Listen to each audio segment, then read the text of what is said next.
तो क्या आप भी पूजा पाठ से अपना जी चुराते हैं? हर रोज भगवान को याद ना करके अपने मतलब के मुताबिक ही पूजा करते हैं? तो आपके साथ ऐसा क्यों हो रहा है और इस स्थिति से बचने के लिए आपको उपाय क्या करने चाहिए, ये जानते हैं। बताएं पंडित जी। देखो, कभी कभी चंद्रमा जब दसम भाव में होता है तो चंद्रमा पंचम भाव से सदाष्टक योग बनाता है और चंद्रमा मन का कारक ग्रह है। ऐसा व्यक्ति पूर्ण धार्मिक होते हुए भी पूजा पाठ में मन नहीं लगा पाता है।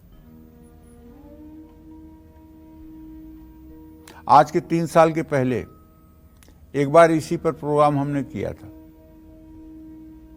एक हमको बहुत मानने वाली, हमारी बातों को मानने वाली, एक तरह से कार्यक्रम रोज देखती थी।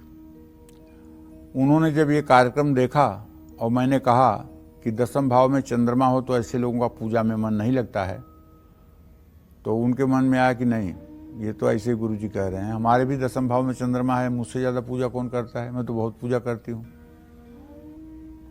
और उस दिन के बाद से उनकी पूजा बंद हो गई।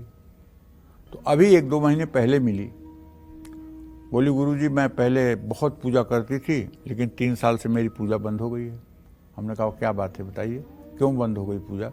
बोले वैष्णव अपराध लगा है। हमने कहा कैसा वैष्णव अपराध लगा है आपको? बोले आप 3 साल के पहले प्रोग्राम कर रहे थे और चंद्रमा के बारे में आप बता रहे थे कि चंद्रमा दसम में हो तो पूजा पाठ में मन नहीं लगता है, और मेरे कुंडली में भी चंद्रमा दसम भाव में है। मैंने सोचा कि अरे गुरु जी ऐसे कैसे कह रहे हैं, ये तो मतलब कि हमारे कुंडली में भी दसम भाव में चंद्रमा है, मैं तो इतना पूजा पाठ करती हूँ। तो बस उस दिन से और आज का दिन 3 साल हो गया मैं पूजा स्थान में बैठ नहीं पाई हूँ। तो हमने कहा आओ, तुम्हें वैष्णव अपराध अगर हमारा लगा तो मैं तुम्हें आपको क्षमा करता हूँ और माँ विंध्यवासिनी से प्रार्थना करता हूँ तुम्हारी पूजा पुनः शुरू हो जाए। तो फिर से उनकी पूजा शुरू हो गई। देखिए, वैष्णव अपराध बहुत तेज लगता है। किसी साधु संत या किसी पवित्र व्यक्ति के बारे में अगर आपने गलत विचार बना लिया तो निश्चित है कि आपकी पूजा प्रभावित हो जाएगी। किसी साधु संत की बात को सुन करके उसको आपने अपने मन में फिल्टर करना शुरू कर दिया कि ये सही है, ये गलत है, ये ऐसा नहीं होना चाहिए, ये ऐसा होना चाहिए। किसी सिद्ध संत की बातों को सुन करके अगर आपने ऐसा करना शुरू कर दिया तो ये वैष्णव अपराध बनता है। और वैष्णव अपराध का पहला फल होता है कि आदमी मतलब कि उदासीन हो जाता है, उसका पूजा पाठ में मन ही नहीं लगता है। मन हर समय व्यग्र और बेचैन रहता है, या तो गलत खान पान से, या कुसंग से, या वैष्णव अपराध से। 3 कारणों से ही मनुष्य का पूजा पाठ से उच्चाटन होता है। इस बात का ध्यान रखना चाहिए। पूजा पाठ से जो जी चुराता है लेकिन दान पुण्य में बढ़ चढ़कर हिस्सा लेता है। ज्योतिष शास्त्र में पंचम भाव को उपासना का स्थान माना गया है, जैसा कि मैं हर समय बताता हूँ। पंचम भाव पर पापक ग्रहों की दृष्टि पूजा में मन नहीं लगने देती है। व्यय भाव का चंद्रमा भी पूजा में मन नहीं लगने देता है।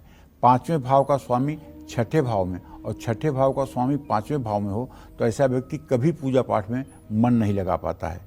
शरीर भाव का स्वामी अगर पूजा स्थान में हो और पूजा स्थान का स्वामी अगर शरीर भाव में हो, ऐसा व्यक्ति पूर्ण आस्तिक और शास्त्र सम्मत पूजा विधि विधान से संपन्न करता है। बृहस्पति और चंद्रमा की अच्छी स्थिति होने पर उत्तम गुरु मिलता है।